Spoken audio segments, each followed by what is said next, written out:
नमस्कार, जनमत की पुकार में आपका स्वागत है। जेल में तैयार होकर लूट को अंजाम देने वाली गैंग पुलिस के हत्थे चढ़ी। यूपी के सहारनपुर में कोतवाली मंडी पुलिस ने मदनपुरी कॉलोनी में बेकरी कारोबारी के घर लूट करने वाले 3 और बदमाशों को गिरफ्तार किया है। इससे पहले इनके 3 साथियों जहांगीर, नवीन और सौरभ को देहरादून के थाना विकास नगर में पुलिस मुठभेड़ में गिरफ्तार कर चुकी है। इनमें जहांगीर 25,000 का इनामी है। पुलिस ने बदमाशों के पास से एक तमंचा, चाकू और 33,600 रुपए कैश बरामद की है। बता दें कि इन सभी आरोपियों की मुलाकात जेल में हुई थी। जमानत पर छूट कर आने के बाद इन्होंने गैंग तैयार कर वारदातें करना शुरू कर दिया। इस मामले में एसपी सिटी अभिमन्यु मांगलिक ने मामले का खुलासा करते हुए बताया कि मदनपुरी कॉलोनी निवासी कारोबारी युधिष्ठिर ठक्कर के घर में घुसकर चारों बदमाशों ने 1.25 लाख रुपए की कैश और सोने की अंगूठी लूट ली थी। कोतवाली मंडी पुलिस सोमवार की रात शकलापुरी रोड पर वाहनों की चेकिंग कर रही थी। इस दौरान आरोपियों की गिरफ्तारी की गई है। एसपी सिटी अभिमन्यु मांगलिक ने बताया कि पिछले दिनों थाना मंडी क्षेत्र बेकरी स्वामी के यहां मदनपुरी कॉलोनी में घर में घुसकर 1,38,000 रुपए और एक सोने की अंगूठी लूट कर ले गए थे। एसपी सिटी अभिमन्यु मांगलिक को सुनिए कि उन्होंने जानकारी देते हुए क्या कहा। हुई थी, कितने लोग इसमें शामिल थे, क्या कुछ वो ले गए थे और कितने लोग अब गिरफ्तार हुए, क्या? जय मंडी थाना क्षेत्र में 26-27 जनवरी की रात में मदनपुरी कॉलोनी लगती है, उसमें एक बेकरी स्वामी हैं युधिष्ठिर जी। उनके साथ ही जब वापस वो अपनी बेकरी बंद करके वापस अपने घर पे आए थे तो 4 लोगों ने मिलकर उनके घर में घुसकर उनके साथ लूटपाट की थी। सभी उच्च अधिकारियों ने इस घटना को संगीनता और गंभीरता से लेते हुए इसमें टीम गठित की थी। टीम गठित करने के बाद हमने इसमें सीसीटीवी सर्वेलेंस और सबका प्रयोग करते हुए और स्पेशली इसमें मैनुअल इंटेलिजेंस का प्रयोग करते हुए ये पता किया था इसमें कि कौन 4 लोग थे जो इसमें मेनली इन्वॉल्व थे।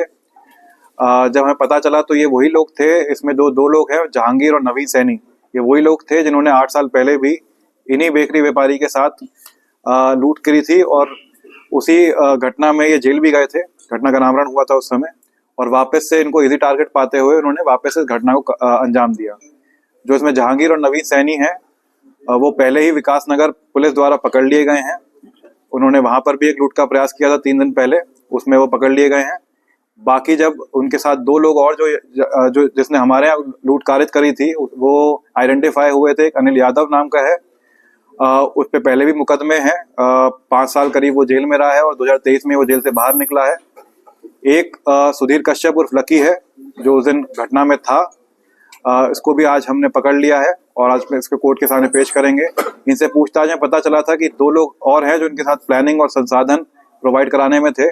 एक आस मोहम्मद जो हौजरी की इन्होंने किराए पे एक फैक्ट्री ले रखी है, वहाँ पे मशीन लगा रखी है सकलापुरी में, और इसी के फैक्ट्री में काम करने वाला अंजार, ये मूल रूप से बिहार किशनगढ़ का है और काफ़ी समय से यहाँ सहारनपुर में रह रहा है। जब हमने इनके रिलेशन का पता किया कि कैसे एक दूसरे को जानते हैं तो ये 2018 से 19 के बीच में जितने भी इसमें अभियुक्त हैं वो कभी ना कभी जेल में रहे थे और जेल में ही इनका आसपास बोलचाल स्टार्ट हुई, इनकी दोस्ती यारी स्टार्ट हुई और जेल से निकलने के बाद इन्होंने उस पूरी घटना की प्लानिंग करी और घटना को अंजाम दिया। सर, हथियार कहाँ से खरीदते थे और किस तरीके से ये लोग आपस में रेकी करते थे, किस तरीके से जाते थे वहाँ पे? जो हमने पूछताछ करी है, जो इसमें एक अभियुक्त हमारा अंजार है जिसके कनेक्शन बिहार किशनगढ़ से हैं, बताया जा रहा है उन्होंने ही हथियार प्रोवाइड कराए हैं और क्या बिहार के उनके लिंक है उस पर भी हम आगे इन्वेस्टिगेट कर रहे हैं। सर, वादी का बताना है कि जाते वक्त ही उनके पैर छूकर उनसे माफी मांग कर गए थे कि पैसों की जरूरत है और हमें माफ कर देना, तो क्या जरूरत इनको ऐसी पैसों की थी कि लूटपाट करते थे? जी हाँ, बिल्कुल ये सही बात थी। जब इनसे पूछताछ करी तो इन्होंने खुद ये कंफर्म किया है कि जब ये लूटपाट करके गए थे तो इन्होंने वादी की जो पत्नी है उनके पैर छुए थे, उनसे माफी मांगी थी। इसके पीछे इन्होंने बताया था कि इनको भय था पहली चीज, और पैसों की इनको ऑब्वियसली जरूरत थी क्योंकि ये नशे में नशा करते थे उससे पैसों से, और इनके अपने भी शौक थे जिसको करने के लिए करते थे और इन्होंने ऐसा किया था। इनको भय और ग्लानि के कारण उन्होंने ये जो कृत्य है वो किया है। क्या सहारनपुर में पहले घटना कर चुका था? या जैसे मैंने बताया, इनमें जहांगीर और नवीन सैनी हैं, उन पे कम से कम 15 से 20 मुकदमे दर्ज हैं। काफी अभ्यस्त अपराधी हैं और उन्होंने इसी व्यापारी के साथ 8 साल पहले भी लूट करी थी। तो टीम पुलिस को कुछ सुना? जी हाँ, जो जिस तरह से पूरी घटना का अनावरण हुआ है उसके लिए जो वरिष्ठ पुलिस द्वारा है मैंने रिकमेंड किया है और उनके द्वारा टीम को इनाम दिया जाएगा। अगर आपने हमारा अभी तक चैनल सब्सक्राइब नहीं किया है तो कृपया चैनल सब्सक्राइब कर लें लाइक करें, शेयर करें, कमेंट करें। तो मिलते हैं फिर किसी और खबरों के साथ। नमस्कार।